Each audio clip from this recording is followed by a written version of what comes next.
So students, welcome to AIB Education at Study with Anas sir. Today I will be starting class 11 accounts chapter number 5 accounting equation. Accounting equation में क्या होता है basically यहाँ पे हम manage करते हैं अपने एसेट्स को लाइबिलिटीज़ को कि वो इक्वल हों। हमें कुछ ट्रांजैक्शन दे रखी होती हैं, उन ट्रांजैक्शन के बेस पर हम देखते हैं कि हमारे पास कितने एसेट्स हैं, कितनी लाइबिलिटीज़ हैं, कितना हमने कोई भी कैश पे कर दिया, कितना क्रेडिटर्स हैं हमारे। तो ये सब करने के बाद जितनी हमारी ट्रांजैक्शन होती है उनको इफेक्ट डालने के बाद लास्ट में हम देखते हैं कि हमारे एसेट्स और लाइबिलिटीज़ इक्वल हैं या नहीं। अगर हमारे एसेट्स और लाइबिलिटीज़ का अमाउंट इक्वल आता है तो हमारा आंसर जो ठीक होता है, अदरवाइज हमारा आंसर गलत होता है। हमने ऊपरी ट्रांजैक्शन में गलती कर रखी होती है। तो इसमें पहला इलस्ट्रेशन बता रखा है तो उसी का सॉल्यूशन देखते हैं हम। तो इसमें पहली ट्रांजैक्शन बता रखी है हमें, Gurman started business with cash. इसका मतलब क्या हुआ, गुरमन जो है उसने अपना बिजनेस स्टार्ट किया, तो वो ट्रांजैक्शन यहाँ लिख लेते हैं। Gurman started business with cash, यानी कि कैश आया है हमारे पास। और मैंने आपको प्रिंसिपल्स में बताया था कि बिजनेस और ओनर दोनों अलग अलग होते हैं, यानी कि जो बिजनेस में कैपिटल आता है वो बिजनेस की लाइबिलिटी होती है कि उसे प्रॉफिट बना के वापसी करना है किसे, ओनर को। तो इसमें क्या है, हमारे पास पैसा आया है तो वो एसेट्स में, हमारे एसेट्स हैं तो यहाँ कैश लिख देंगे। कैश का बना लेंगे, कैश कितना है हमारे पास, 1,00,000 रुपये, ठीक है। और बिजनेस की लाइबिलिटी क्या हो गई हमारे पास, कैपिटल की है, तो यहाँ कैपिटल का अकाउंट बना लो और यहाँ 1,00,000 डाल दो। 1,00,000 1,00,000 दोनों मेंटेन है, इक्वल है। दूसरी ट्रांजेक्शन ये कह रही है इसमें, परचेज गुड्स इन कैश, यानी कि गुड्स परचेज करे किसमें, कैश में। तो ये दूसरी ट्रांजेक्शन हम यहाँ लिख देते हैं, परचेज गुड्स इन कैश, यानी कैश में गुड्स परचेज किए गए। गुड्स हमारे पास आए हैं जो कि फ्यूचर में बेचने में हमारे पास मदद करेंगे, पैसे आएंगे उससे। तो गुड्स क्या हो गए हमारे पास, पैसे हो गए, सॉरी एसेट्स हो गए। गुड्स को क्या कहते हैं, स्टॉक। स्टॉक से ही यहाँ पे मेंटेन करते हैं, लिखते चलते हैं, ठीक है। परचेज कितने करे हमने, 50,000 रुपये के, यहाँ 50,000 रुपये एंटर कर दो। यहाँ पे कैश की कोई ट्रांजेक्शन नहीं हुई, नहीं हुई। गुड्स हमने परचेज करे हैं कैश के अंदर, तो कैश से माइनस भी करने हैं हमें, तो यहाँ कैश से माइनस कर दो इनको, ठीक है। अब हर दो ट्रांजेक्शन के बाद हमें बनानी होती है न्यू इक्वेशन।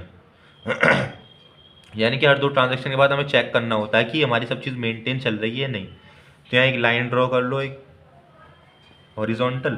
फिर 1,00,000 में से 50,000 गए तो कितने बचे, 50,000 रुपये बचे। 50,000 रुपये यहाँ है ही, 50 50 1,00,000, जो कि 1,00,000 रुपये का यहाँ अमाउंट है, तो दोनों अभी इक्वल ही है। तीसरी ट्रांजेक्शन में कह रही है हमसे, purchase furniture from MS smart furniture 20,000, यानी कि हमने क्या करा है, फर्नीचर परचेज किया है, बट वो करा किस पर है, क्रेडिट पे। यानी कि कोई MS स्मार्ट फर्नीचर वाले की दुकान है या फिर कोई कंपनी है, उससे हमने फर्नीचर परचेज करा। तो पहले जो चीज़ आई है उसकी ट्रांजेक्शन डालते हैं, यहाँ पे प्लस करा हमने फर्नीचर। फर्नीचर आया है हमारे पास, कितने का आया फर्नीचर, 20,000 का, या 20,000 मेंटेन कर दिया हमने, ठीक है। अब जो फर्नीचर के क्रेडिटर होते हैं बेसिकली आप क्रेडिट डाल दो, उससे कोई डाउट नहीं। बाकी क्रेडिट जो वर्ड होता है वो मोस्टली यूज़ किया जाता है स्टॉक्स रिलेटेड, यानी कि जब गुड्स परचेज करते हैं क्रेडिट में, जब फर्नीचर परचेज करते हैं क्रेडिट में, तो यहाँ वेंडर डालते हैं, ठीक है। या वेंडर में डाल दो 20,000 कि हमारे पास क्रेडिटर आ गए 20,000 रुपये की, किससे, फर्नीचर के थ्रू। बाकी सारी ट्रांजेक्शन 0 0, ठीक है ना। अब तीसरी ट्रांजेक्शन क्या कह रही है हमारी, तीसरी ट्रांजेक्शन नोट नहीं करी हमने, यहाँ पे लिखा है परचेज फर्नीचर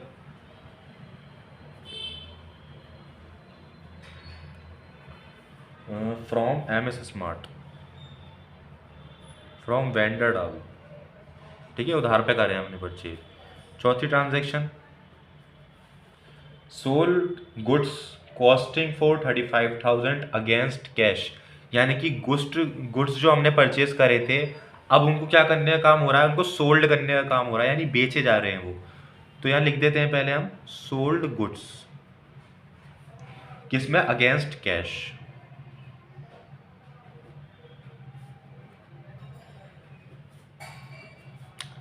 कितने गुड्स बेच रहे हैं, कॉस्टिंग, यानी कि जो गुड्स हमारे पास पड़े हुए हैं उनमें से 25,000 रुपये गुड्स बेचे हमने, तो जो स्टॉक में से 25,000 रुपये माइनस कर दो, ठीक है।